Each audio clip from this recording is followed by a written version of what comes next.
En ce moment, je porte plutôt des dessous.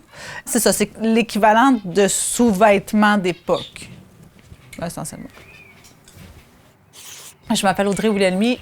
Je suis pas quelqu'un qui suit beaucoup la mode. Vraiment, je m'habille le matin quand j'enfile mes vêtements.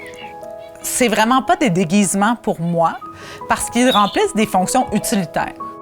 J'ai eu des opérations, j'ai dû repenser mes vêtements pour mon confort, porter justement des éléments qui touchent pas à mes cicatrices et qui font du bien. J'ai décidé de me faire une jupe en laine. Je trouvais ça beau, je m'en suis fait une deuxième beaucoup plus réussie que la première, je m'en suis fait une troisième, une quatrième, une cinquième, ainsi de suite. Il y a vraiment des dimensions utilitaires et pragmatiques. Je vais faire quoi aujourd'hui? Je m'habille comment? La maison, elle a 225 ans, elle reste à 16 degrés. Les jupes de laine, je pourrais faire 10 dans la maison que je ne le sentirais pas. On a beaucoup associé ces vêtements-là à des vêtements inconfortables, puis on a l'impression qu'on a quitté ces espèces de carcans-là comme femmes pour porter des choses qui nous rendent plus libres. Mais c'est pas vrai que c'était des vêtements inconfortables. C'était des gens qui défrichaient les terres, qui devaient faire beaucoup de mouvements dans leur journée. Puis je suis quelqu'un qui travaille beaucoup avec mes mains, qui travaille dans mon jardin, qui travaille dans ma maison. Mais si on les porte pour les user puis que ça ne nous dérange pas, bien, c'est des vêtements extrêmement pratiques. Et j'ai pas envie que ça soit stressant, en fait. J'ai pas envie de mettre des contraintes, j'ai envie de les enlever.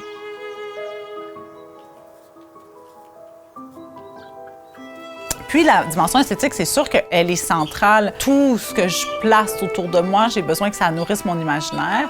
J'ai pas une rigueur historique très forte, là. Je m'assure pas que le haut et le bas vont être de la même époque.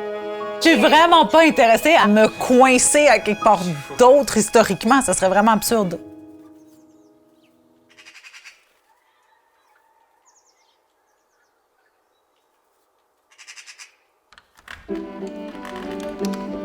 J'habite en campagne, donc c'est sûr que l'excentricité vestimentaire est moins commune.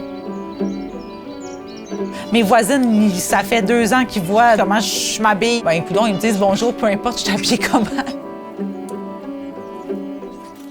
Il y a aussi que je suis vraiment pas sensible au regard extérieur.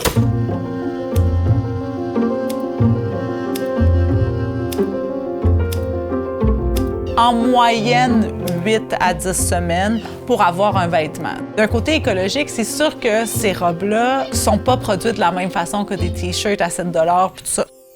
C'est sur mesure, c'est fait par une artisane que je sais exactement c'est qui. Elle m'explique d'où vient le tissu, puis c'est tous des gens qui ont été bien payés pour le faire.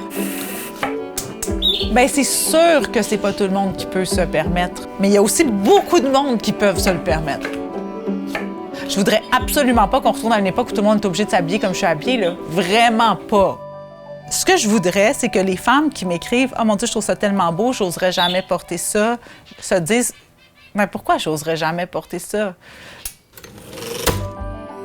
Ce rapport aux vêtements-là amène une réflexion plus large sur la façon de vivre sa vie de façon artistique.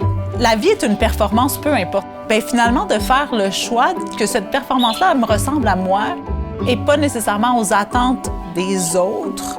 C'est comme si en se permettant cette liberté vestimentaire-là, mais ça ouvre des portes à se dire, mais pourquoi je me mettrais des barrières ailleurs? Pourquoi je m'empêcherais d'écrire certaines choses? Pourquoi je m'empêcherais de créer de certaines façons? Dans le monde dans lequel on est, on a besoin de se sentir capable de s'approprier sa propre image.